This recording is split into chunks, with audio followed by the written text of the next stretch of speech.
श्री राधे।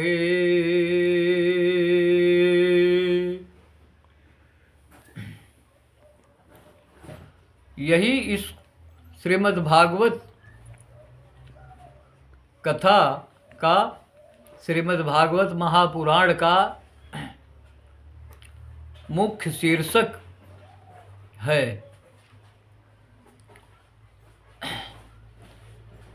ये जब इस कथा को सुनने से तत्काल महाराजा परीक्षित को मोक्ष हुआ, तब सारे ऋषि मुनियों को बड़ा आश्चर्य हुआ। श्री सूत जी महाराज को भी,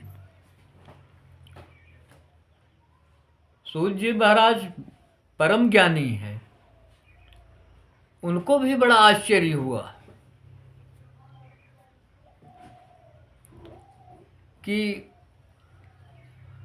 उनको भी नहीं, ब्रह्मा जी को भी बड़ा आश्चर्य हुआ कि ऐसा क्या है कुछ खास भागवत में कि महाराजा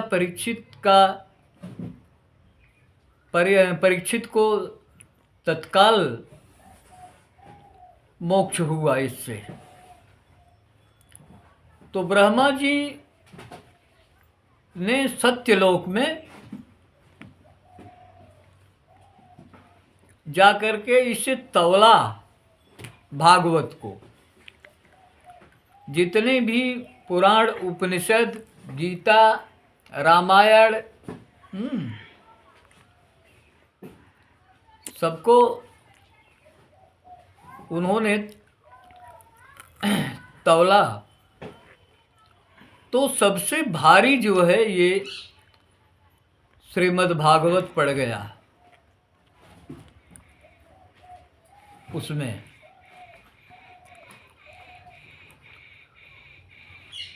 अब ये जितने ऋषि मुनि थे, सब लोगों ने कहा कि ये भगवान वेद व्यास का बेटा वो सुखदेव परमहंस, उसने श्रीमद् भागवत महापुराण की कथा महाराजा परीक्षित को सुनाई और महाराजा परीक्षित को तत्काल मोक्ष हो गया। तो ऐसा तो नहीं हो सकता, ये व्यास जी का बेटा सुखदेव परमहंस ये तो पागल है, पागल महामूढ़ है, किसी से बात भी नहीं करता है, न किसी से मिलना न किसी से जुलना, वो क्या भागवत सुनाएगा।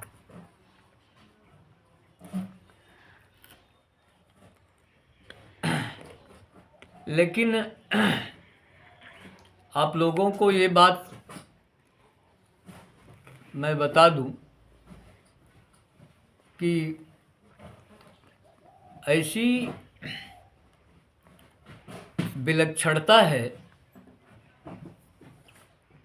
परमहंस की कि इस संसार में अगर लोग देखेंगे तो वास्तव में उसे पागल ही कहा जाएगा, फुल मैड कहा जाएगा उसे, पूरा पागल। अरे भाई देखो, सीधी सी बात है कि नंगा कोई घूमेगा, सर पर कोई वस्त्र न होवे, और ये भभूति वगैरह लपेटे शरीर में, एक चर्म नीचे बस लगा हुआ है, और ऐसे स्वरूप हैं उनके। तो इस संसार में जब लोग उनको देखेंगे तो क्या कहेंगे, पागल ही तो कहेंगे पूरा। लेकिन वो पागल नहीं है। ज्ञान की सर्वोच्चतम अवस्था है वो। मैं एक बार बता चुका हूँ, एक दो बार आप लोगों को। ज्ञान की सर्वोच्चतम अवस्था को ही हम परमहंस कहते हैं। उससे अधिक ज्ञान न हो किसी के पास, तो ऐसी अवस्था है परमहंसावस्था। तो जहाँ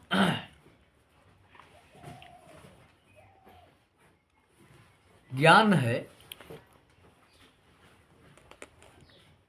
तो वहाँ ये शरीर का कोई महत्व नहीं रहता।